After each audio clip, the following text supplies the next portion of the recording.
پیارے دوستو، الفاظ کی اپنی ایک شکل ہوتی ہے۔ الفاظ کی اپنی ہی ایک دنیا ہوتی ہے۔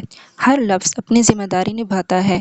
کچھ لفظ حکومت کرتے ہیں، کچھ غلامی، کچھ لفظ حفاظت کرتے ہیں اور کچھ وار۔ ہر لفظ کا اپنا ایک مکمل وجود ہوتا ہے۔ جب سے میں نے لفظوں کو پڑھنے کے ساتھ ساتھ سمجھنا شروع کیا تو سمجھ آیا لفظ صرف معنی ہی نہیں رکھتے، یہ تو دانت بھی رکھتے ہیں جو کاٹ لیتے ہیں، یہ ہاتھ رکھتے ہیں جو گریبان کو پھاڑ دیتے ہیں، یہ پاؤں رکھتے ہیں جو ٹھوکر لگا دیتے ہیں، اور ان لفظوں کے ہاتھ میں لہجے کا اسلحہ تھما دیا جائے تو یہ وجود کو چھلنی کرنے پر بھی قدرت رکھتے ہیں۔